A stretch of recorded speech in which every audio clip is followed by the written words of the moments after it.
आका रो दिया, मालिक कानते लगलो, छल छल अश्रु झरते लगलो चोख थेके और कहने लगा कि जो हालत तेरी मेरे साथ है, अगर यही हालत मेरी अपने रब के साथ होती तो मैं मेरे लिए किस कदर मुबारक होता। তুমি একজন দাস, আমি একজন মালিক। দাস হয়ে তুমি যেমন আমাকে বলছো कि যেখানে বসাবেন আমি সেখানেই বসবো, যা খাওয়াবেন তাই খাবো, যা পরাবেন তাই পরবো, যেখানে উঠাবেন সেখানেই উঠবো, যেখানে বসাবেন সেখানেই বসবো, যা কাজ করাবেন সেটাই করব। কাঁদছি আমি এই জন্য যে আমার যেমন তুমি দাস, আমার যেমন তুমি গোলাম, সর্বত্রে সর্ব অন্তঃকরণে সর্বাঙ্গীন ভাবে আপাদমস্তক সব কিছু তুমি ন্যস্ত করেছো মালিকের উপরে, অর্থাৎ তোমার যে মনিব সেই মনিবের উপরে। আমি আল্লাহর গোলাম, আমি আল্লাহর বান্দা, ইবাদুর রহমান, আমি আল্লাহর বান্দা, আমি আল্লাহর গোলাম, আমি আল্লাহর বান্দা, আমি আল্লাহর কৃত দাস। আমি আল্লাহর উপরে আমার নফস আল্লাহর হাতে, আল্লাহর কুদরতি হাতে আমার জান মাল সম্পদ, চোখের দৃষ্টি আল্লাহর ইশারায়, কানের কর্ণপাত আল্লাহর ইশারায়, আমার পায়ের শক্তি আল্লাহর জন্য আল্লাহ দিয়েছে রেখেছেন, আমার হাতের শক্তি আল্লাহর দেওয়া, সবটাই আমি আল্লাহর উপরে ন্যস্ত। তথাপি স্বীকার করি না, তথাপি স্বীকার করি না।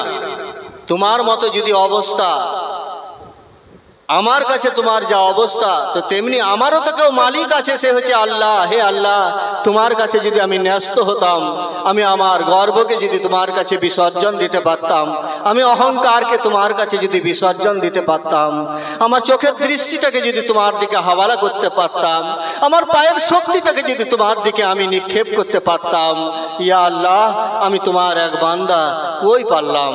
আমি আমার এই হাতের বাহুবলকে আমি গর্ব করে দেখাই যে যদি আমাকে মারতে আসো তো তোমাকে এই দেব পেঁচিয়ে। আমার টাকার অহংকার আছে, আমি কই তোমার উপরে ন্যস্ত হতে পারলাম।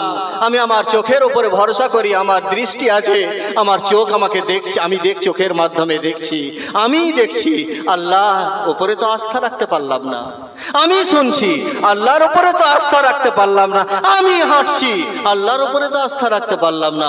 অথচ আল্লাহ বলছেন যে তোমাকে আমি হাঁটাচ্ছি, তোমাকে যে রূহটা বের করে নিলে তোমার দেহ নিথর, তোমার দেহ নিথর, না হাঁটতে পারবে, না চলতে পারবে, না শুনতে পাবে, না দেখতে পাবে। গোলাম, এই জন্য আমি কান্না করছি, আমার চোখ দিয়ে ছল ছল নয়ন অশ্রু ঝরছে যে তোমার যা অবস্থা আমার কাছে, আমার অবস্থা যদি আমি ওই ধরনের উপনীত হতে পারতাম আল্লাহর কাছে, তাহলে নিশ্চয়ই হয়তো আল্লাহ তাআলা আমার উপরে রাজি হতেন, আল্লাহ রাব্বুল ইজ্জত হয়তো আমার উপরে খুশ হতেন। या अय्यतुहन नफ्सुल मुतमइन्ना इरजिई इला रब्बिक रादियतम मर्दिया फदखुली फी इबादी वदखुली जन्नती। আল্লাহর উপরে রাজি এবং মার্জি, আল্লাহর উপরে সব। তো এটাই গাউসুল আজম শোনাচ্ছেন উদাহরণ দিয়ে। ইয়া আইয়াতুহান নাফসুল মুতমাইন্না, তুমি কেন মুতমাইন হতে পারছো না? আল্লাহর কোনো দুঃখ এলো আল্লাহর তরফ থেকে, তখন নাশুকরি করে দিচ্ছ তুমি। আল্লাহর তরফ থেকে কোনো আযাব এলো, নাশুকরি করে দিচ্ছ তুমি আল্লাহ। আল্লাহ গরিব করলে নাশুকরি করছো আল্লাহর। তুমি কই বান্দা হতে পারলে? তুমি কই গোলাম হতে পারলে? কই গোলামটার মতো তুমি কই আল্লাহর গোলাম হতে পারলে? আদৌ কিন্তু ওই গোলামের মতো তুমি আল্লাহর গোলাম হতে পারোনি। পরক্ষণেই বলছেন, তু सूफी है हालांकि तू सरापा कुदूरत है। सूफी तो वो है जिसका बातिन और ज़ाहिर अल्लाह की किताब और सुन्नत रसूलुल्लाह की मुताबिअत की वजह से साफ हो जाए। बस यूं यूं उसकी सफाई बढ़ेगी, वो अपनी हस्ती के समंदर से निकलता और सफाई क़ल्ब के सबब अपने इरादे, अपने इख्तियार, अपनी माईशत को छोड़ जाएगा। सारी खूबियों की जड़ जनाब रसूल सल्लल्लाहु अलैहि वसल्लम की ख्वाब में ज़ियारत करेगा कि किसी चीज़ का आप उसको हुक्म फरमाएं और किसी चीज़ की मुमानियत फरमाएं, वो सराता कल्ब बन जाएगा और उसका जिस्म एक किनारा हो जाएगा। বলছেন নিজেকে এমনভাবে উপনীত করো, এমনভাবে তৈরি করো যে এমনভাবে একটা সম্পর্ক তৈরি করো নিজের মুর্শিদের সঙ্গে, আর এমনভাবে তৈরি করো আল্লাহর নবীর সঙ্গে। তাহলে মুর্শিদ তোমাকে নবীর সঙ্গে সম্পর্ক করাবে, না নবীর সঙ্গে সম্পর্ক করা আল্লাহর সঙ্গে সম্পর্ক করা। তো এমনভাবে সম্পর্ক করো আল্লাহর নবীর সঙ্গে যে নবী তোমাকে বলবেন যে এটা করো, আর নবী তোমাকে বলবেন খাবের মাধ্যমে, ইঙ্গিত দেবেন যে এটা করো না। মুর্শিদি তোমাকে বলবেন এটা করো, আর মুর্শিদি তোমাকে খাবে ইঙ্গিত দেবেন যে এটা করো না। সেই ধরনের নিজেকে তৈরি করো। শামা ইকবালের একটা শের, খুদি কো কর বুলন্দ ইতনা কে হর তকদীর সে পহলে। নিজের ব্যক্তিত্বটাকে এই ধরনের মহিমান্বিত করো। খুদি কো কর, নিজের ব্যক্তিত্বটাকে, পার্সোনালিটিটাকে এমন একটা সাজাও, এমনভাবে তৈরি করো পার্সোনালিটিটাকে। খুদি কো কর বুলন্দ ইতনা, বুলন্দ মানে উচ্চ স্তর। খুদি কো কর বুলন্দ ইতনা কে হর তকদীর সে পহলে, আল্লাহ যখন তোমার ভাগ্য লিখবেন তখন তোমাকে জিজ্ঞাসা করে যেন লিখে যে হে বান্দা তুমি কেমন থাকতে চাও পৃথিবীতে, কেমনভাবে জীবনযাপন করতে চাও এই পৃথিবীতে, কেমনভাবে দিন কাটাতে চাও, কিভাবে রাত কাটাতে চাও, তোমার কিভাবে দাম্পত্য জীবন কাটাতে চাও। যেন নিজের ব্যক্তিত্বটাকে এইভাবে গড় করে তোলো যেন আল্লাহ তোমাকে তকদির লেখার পূর্বে আল্লাহ নিজেই জিজ্ঞাসা করে যে বান্দা তুমি কেমন থাকতে চাও বলো। खुदी को कर बुलंद इतना कि हर तकदीर से पहले खुदा खुद बंदे से पूछे बता तेरी रजा क्या है। খুব মানে সহজে আর কি কথাটা হযরত বললেন আর কি, যেটাকে আল্লামা ইকবাল তিনি এই ছন্দের মধ্যে নিয়ে এসেছেন।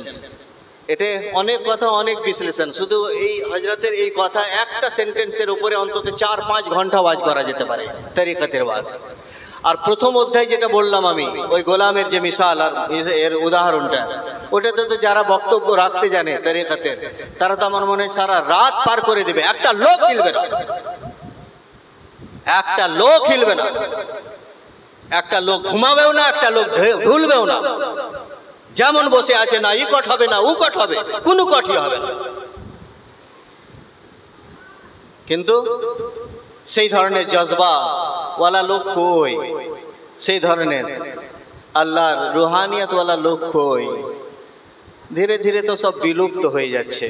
সব জাহিরির উপরে, প্রকাশ্যের উপরে, প্রকাশ্যে ইলমের উপরে মেহনত হচ্ছে, কিন্তু রুহানি তরিকতের ইলমের উপরে মেহনত কোথায়?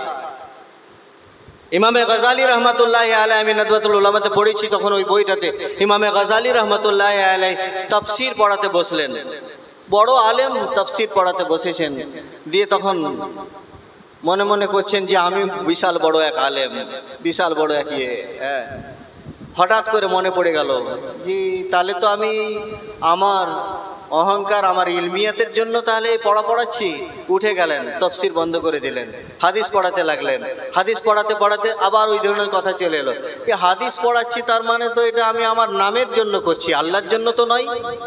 হাদিস পড়াচ্ছি মানে তো টাকার বেতনের জন্য করছি, আল্লাহর ওয়াস্তে তো নয়। ওয়াজ করছি তো আমি পয়সার জন্য, আল্লাহর ওয়াস্তে তো নয়। ছাড়লো ওয়াজ, ছাড়লো হাদিস, ছেড়ে দিলেন কোরআনের তাফসীর, ছেড়ে দিয়ে দরসগাহ থেকে উঠে একটা লোটা, একটা কম্বল, একটা চিমটা নিয়ে বেরিয়ে গেলেন। 2 বছর বাড়ির খবর রাখেননি উনি, 2 বছর বাড়ির খবর রাখেননি। সব বললো যে পাগলা হয়ে গেছে, কেউ বললো খেপে গেছে, হ্যাঁ, কেউ বললো একবারে গিয়েছে শেষ, আর কিছু নেই, দামাগের কিছু কাজ নেই। আর বলছে আমি মুচকি মুচকি হাসতাম লোকে যখন এই ধরনের বলতো। আমি পাগল হইনি, আমি খ্যাপা হইনি। আলা ইন্নাহুম হুমুস সুফাহা ওয়ালাকিন লা ইয়াশউরুন। আমি খ্যাপা হইনি, যারা আমাকে খ্যাপা বলে তারাই খ্যাপা। আমি পাগল হইনি, যারা আমাকে পাগল বলে তারাই পাগল। আমি বোকা নই, যারা আমাকে বোকা বলে তারাই বোকা। 2 বছর পরে উনি ফিরলেন। ফেরার পরে কদিন থাকলেন, থেকে আবার মুর্শিদের দরবারে।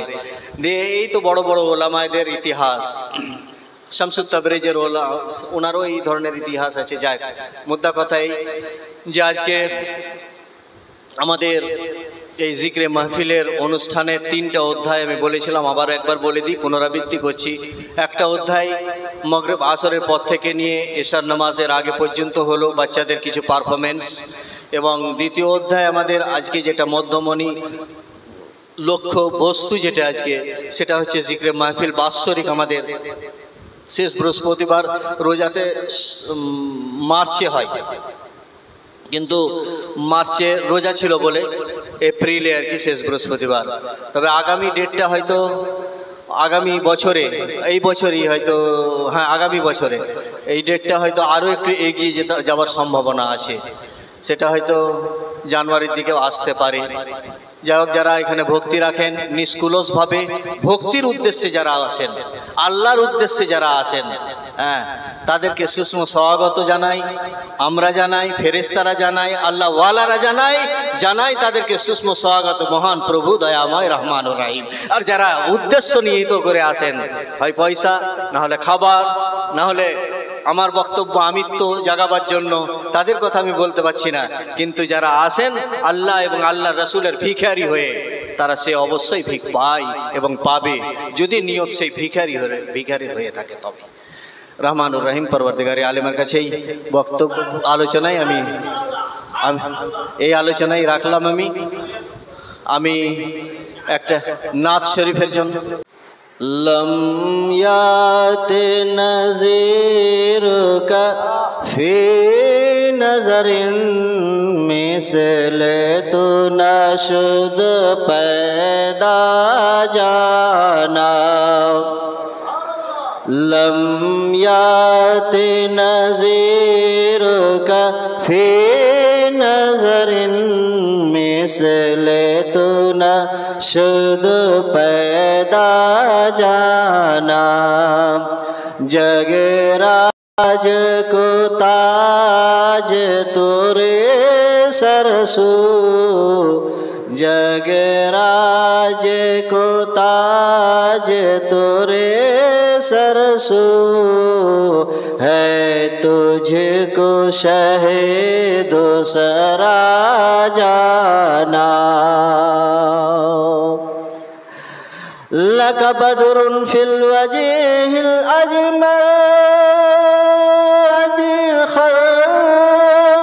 खतहाल महज़ुल फब्र अजल, तोरे चंदन चंद पर कुंडल, रहमत की भरन बरसा जाना। लम यात नज़ीर का फी नज़र में से ले तो नशद पैदा जाना। अल बहर अला वल मौजू तग़ा, मन बेकस तूफ़ान हो शुरुबा, मन बेकस तूफ़ान हो शुरुबा। मझधार में हूँ बिगड़ी है हवा, मझधार में हूँ बिगड़ी है हवा। मोरे नैया पार लगा जाना। लम यात नज़ीर का फी नज़र में से ले तो न शुद पैदा जाना। अर्रूह फिदा का फज़द हर को एक शोला दिगर बज़म शक़ायक, शोला दिगर बज़म शक़ा। मोरा तन मन धन सब फूंक दिया, मोरा तन मन धन सब फूंक दिया, ये जान भी प्यारे जला जाना।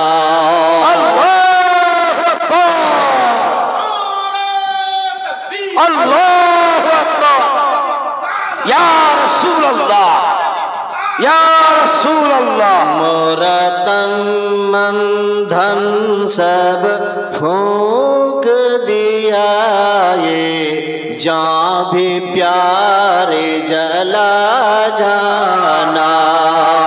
लम्यात नज़ीर का फी नजर मिसले तू न शुद्ध पैदा जाना।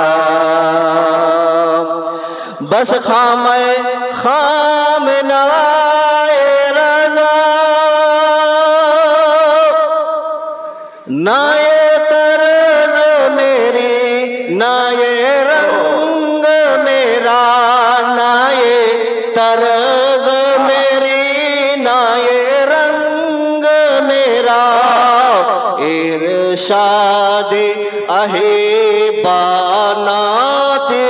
था, इरशाद अहिबा नातिक था।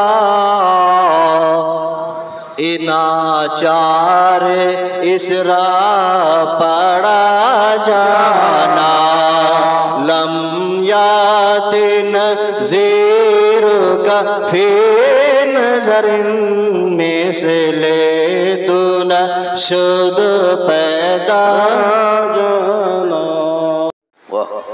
হ্যাঁ, তো সেই শক্তিগড়ের আজমত ও দেখছি তো আছে, আর একটা লরি আছে। লরি মানে সেই এস মডেল লরিগুলো আগেকার ছিল না, ডি মডেল এস মডেল, সেই এস মডেল লরি। আমি ট্রেনে আছি, আর ট্রেনটা রেলের উপর দিয়ে যাচ্ছে, ওই ব্রিজের উপর দিয়ে, নদীর ব্রিজে খুব ধীরে ধীরে যাচ্ছে, মনে হচ্ছে সিগন্যাল পাইনি, ওই জন্য খুব ধীর গতিতে এভাবে যাচ্ছে। আর গাড়িটা লরিটা নদীমুখী হয়ে আছে ঢালানে, আর পানি আথাহা পানি, কলকল কলকল করছে পানি, এত পরিষ্কার। আর নদী পেরিয়ে ওই পারে বড় বড় গাছ, ঝোল ঝুপ, খাল ঢিপ, এই ধরনের। দেখছি তো আমাদের আমগড়িয়ার হাজরাত, উনাকে দেখছি তো এবারে হঠাৎ করে দেখছি তো লরির সামনে আর কি, যেখানে ড্রাইভার উঠে ঠিক দরজার কাছে উঠে আজমতকে বলছে, কি দেখছি বে বলছে। উনি একটু মজাক করতেন আর কি, আমাদের মৌলানা আব্দুর রাজাক সাহেব এই ধরনের কথাবার্তা একটু বলতেন আর কি মজাক করে, মুনাওয়ারুল মারকাদাহ, তো তেমনি এই ধরনের মজাক করতেন এটা, কি দেখছি বে, হ্যাঁ চাপ সালো চাপ। তো আজমত বলছে, হুজুর এ কেমন করে চাপবো হুজুর, বর্ধমানের ভাষা তো, কেমন করে চাপবো হুজুর, এ তো নদী, তো পানি তো নদীতে, হ্যাঁ। তো চল সালো চাপ। ও এবার অস্তায় বস্তায় হুজুরের মার খাবে আর বকনা খাবে কি, ও কোনো রকম গেটটা খুললো আর কি, ড্রাইভিংয়ে লরির গেটটা খুলে স্টিয়ারিংয়ে বসলো। হ্যাঁ, দেহ স্টিয়ারিংয়ে বসে এমনি এমনি করতে লাগলো। আমি তো দেখতে পাচ্ছি কাঁচ থেকে, মানে কাঁচের বাইরে থেকে, আমি তো ট্রেনে আছি দেখতে পাচ্ছি। দিয়ে পানিতে নামিয়ে দিল, পানিতে নামিয়ে দিল তো এই যে মানে টায়ারের যে বিট, সেই বিটটা দেখছি তো বসছে, আর বাকি বসলে না, একবার গড়ে পানিটা পার হয়ে গেল। আমি এবারে ভাবছি যে আচ্ছা ঠিক আছে, পানিটা তো পার হয়ে গেল, তারপরে পানি পেরিয়ে যে নদীর ওপারে এবারে যে গাছপালা আছে, বড় বড় গদি আছে, গাছ আছে, এইটা কেমন করে যাবে, মারবে ঢুস, হ্যাঁ, তো লরি ওখানে চিটপাটাং হয়ে যাবে, হ্যাঁ, ভেঙে পড়ে যাবে, গাছগুলো পার হবে কীভাবে, হ্যাঁ। বলে এবারে আজমত ভাইয়ের এইখানটাতে আর সব কেরামতি শেষ। দিয়ে পানিটা পেরিয়ে যেমনই পাটালে পৌঁছে গেল, তো দেখছি তো গাছগুলো এমনি করে ধাক্কা পাচ্ছে, যেমন ওই ধান ইয়ে করে মেশিনে, যেমন যেমন যায় আর ধানগুলো সব উল্টে যায়, হ্যাঁ, তো ঠিক ওই ধান কাটা মেশিন যেগুলো, তো ঠিক ওইভাবে আর কি গাড়িটা যাচ্ছে লরিটা, আর গাছগুলো সব ধানের মতো শুয়ে যাচ্ছে, আর ওর উপর দিয়ে চলে গেল, পার হয়ে গেল। পার হয়ে উপরে গিয়ে যখন উঠেছে লরিটা, তখন বলছে, জি জি আমি পেরিয়ে গেছি জি, তাই বলছে। আজমত বলছে, জি জি আমি পেরিয়ে গেছি জি। দিয়ে তাকাতে দেখছি তো মসজিদের ইমাম সাহেব আজান দিচ্ছেন, আল্লাহু আকবার বলে ঘুমটা ভেঙে গেল। তো আমাদের হেলালুদ্দিন চিশতি, শাহ সুফি হেলালুদ্দিন চিশতি সাহেব, ওনার শাহজাদা, বড় সাহেবজাদা হাসানুর জামান, তিনি আমাদের কাছে কিছু মূল্যবান কথা রাখবেন, আমরাও শুনবো ইনশাআল্লাহ। أعوذ بالله من الشيطان الرجيم بسم الله الرحمن الرحيم اهدنا الصراط المستقيم صراط الذين أنعمت عليهم غير المغضوب عليهم ولا الضالين। মহান রব্বুল পাক আলামিন আমাদেরকে সহজ সরল পথে চলার মতন তৌফিক দান করুক। আমরা সকলে উচ্চস্বরে বলি আমিন। বিরাদর ইসলাম, ওলামা একরাম, পীরে তরিকত, রাহবায়ে শরিয়ত, মুনাজারে আহলে সুন্নত, মুফতি নুরুল হুদা নূর মাদ্দাজিল্লাহু আলী আমগরিয়া দরবার শরীফের অন্যতম খলিফা এবং পদ্মার আড়ালে মা ও বোনেরা, সকলকে জানাই আসসালামু আলাইকুম ওয়া রাহমাতুল্লাহি ওয়া বারাকাতুহু। বিরাদর ইসলাম, আমরা এক তরিকতের জায়গায় এসেছি, সুফিবাদী জায়গায় এসেছি। শরিয়ত, তরিকত, হাকিকত, মারেফত, চার নিয়ে হয় ইবাদত। এই চারটের মধ্যে কোনো একটা যদি গ্যাপ পড়ে যায় তাহলে ইবাদত কমপ্লিট হয় না, ইনকমপ্লিট রয়ে যায়। খুব সংক্ষিপ্ত সময় ইসলামের দুটো মূল বিষয়, এক হচ্ছে মাহাব্বত, দ্বিতীয় হচ্ছে ইবাদত। মাহাব্বত হচ্ছে আল্লাহর হাবিব রসুল সাল্লাল্লাহু আলাইহি ওয়াসাল্লামের জন্য, যার নাম আপনি ঈমান বলতে পারেন, আর ইবাদত হচ্ছে মহান রব্বুল পাক আলামিনের জন্য। মহান রব্বুল পাক আলামিন যেটা আপনি নামাজ, রোজা, হজ, যাকাত, শরীয়তে যে হুকুম আহকাম আছে এগুলো, তাই ঈমান যদি না থাকে ইবাদত কমপ্লিট হয় না। তো যারা পরিমাণ যদি ঈমান থাকে বা ঈমান যদি থাকে, সে একদিন না একদিন জান্নাতে যাবে। কিন্তু ঈমান যদি না থাকে, অথচ মাথা যদি ঘাটা ফেলে দেন, নাকে যদি ঘেঁটা ফেলে দেন, তো এর জান্নাত তো দূরের কথা, জান্নাতে দূর দূরান্ত পর্যন্ত কোনো অস্তিত্ব পাওয়া সম্ভব হয় না। তা আমরা সেই দরবারে এসেছি, চিস্তিয়া দরবারের এই যেটা দরবার, এই দরবারে হজরত আমার পীর আলহাজ চৌধুরী মোহাম্মদ হেলালুদ্দিন চিস্তি রহমতুল্লাহ আলাইহি, তিনি 2016 সালে এই জিকির মাহফিল চালু করেছিলেন। আজ 2025 সালের আমরা এসে দাঁড়িয়েছি দ্বার প্রান্তে। তা এখন কথা হলো, আমি বেশি কথা বাড়াবো না, শেখ সাদি রহমতুল্লাহর একটা উক্তি দিয়ে শেষ করব। না কিতাবों से ना कॉलेज के है दर से पैदा, दीन होता है बुजुर्गों के नज़र से पैदा। जागना है जागले आफलक के साया तले, जागना है जागले आफलक के साया तले, हासर तक शायता रहेंगे खाक के साया तले। अस्सलामु अलैकुम व रहमतुल्लाहि व बरकातुहू।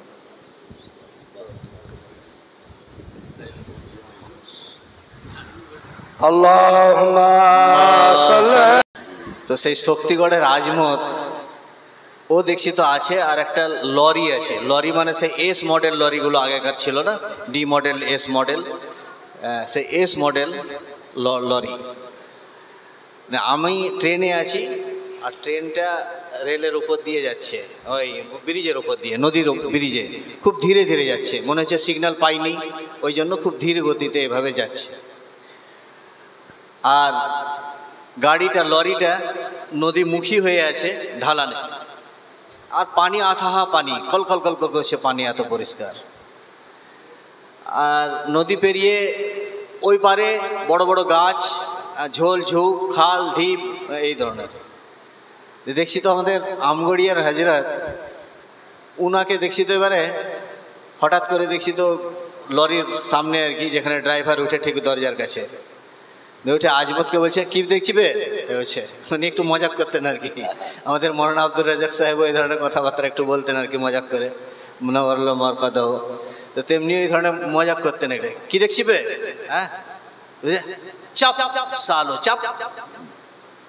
তো আজমত বলছে হুজুর এ কেমন করে চাপবো হুজুর, বর্ধমানের ভাষা তো, কেমন করে চাপবো হুজুর, এ তো নদী, তো পানি তো নদীতে, হ্যাঁ। তো চল সালো চাপ। ও এবার অস্তায় বস্তায় হুজুরের মার খাবে আর বকনা খাবে কি, ও কোনো রকম গেটটা খুললো আর কি, ড্রাইভিংয়ের লরির গেটটা খুলে স্টিয়ারিংয়ে বসলো, হ্যাঁ। দেহ স্টিয়ারিংয়ে বসে এমনি এমনি করতে লাগলো। আমি তো দেখতে পাচ্ছি কাঁচ থেকে, মানে কাঁচের বাইরে থেকে, আমি তো ট্রেনে আছি দেখতে পাচ্ছি। দিয়ে পানিতে নামিয়ে দিল, পানিতে নামিয়ে দিল। তো এই যে মানে টায়ারের যে বিট, সেই বিটটা দেখছি তো বসছে, আর বাকি বসলে না, একবার গোড়ে পানিটা পার হয়ে গেল। আমি এবারে ভাবছি যে আচ্ছা ঠিক আছে, পানিটা তো পার হয়ে গেল, তারপরে পানি পেরিয়ে যে নদীর ওপারে এবারে যে গাছপালা আছে, বড় বড় গদি আছে, গাছ আছে, এইটা কেমন করে যাবে, মারবে ঢুস, হ্যাঁ। তো লরি ওইখানে চিটপাটাং হয়ে যাবে, হ্যাঁ, ভেঙে পড়ে যাবে। গাছগুলো পার হবে কীভাবে, হ্যাঁ। বলে এবারে আজমত ভাইয়ের এইখানটাতে আর সব কেরামতি শেষ। দিয়ে পানিটা পেরিয়ে যেমনই পাটালে পৌঁছে গেল, তো দেখছি তো গাছগুলো এমনি করে ধাক্কা পাচ্ছে, যেমন ওই ধান ইয়ে করে মেশিনে, যেমন যেমন যায় আর ধানগুলো সব উল্টে যায়, হ্যাঁ। তো ঠিক ওই ধান কাটা মেশিন যেগুলো, তো ঠিক ওইভাবে আর কি গাড়িটা যাচ্ছে, লরিটা, আর গাছগুলো সব ধানের মতো শুয়ে যাচ্ছে, আর ওর উপর দিয়ে চলে গেল, পার হয়ে গেল। পার হয়ে উপরে গিয়ে যখন উঠেছে লরিটা, তখন বলছে জি জি আমি পেরিয়ে গেছি জি, তাই বলছে। আজমত বলছে জি জি আমি পেরিয়ে গেছি জি। দিয়ে তাকাতে দেখছি তো মসজিদের ইমাম সাহেব আজান দিচ্ছেন, আল্লাহু আকবার বলে ঘুমটা ভেঙে গেল। তো আমাদের হেলালুদ্দিন চিশতি, শাহ সুফি হেলালুদ্দিন চিশতি সাহেব, ওনার শাহজাদা, বড় সাহেবজাদা হাসানুর জামান, তিনি আমাদের কাছে কিছু মূল্যবান কথা রাখবেন, আমরাও শুনবো ইনশাআল্লাহ।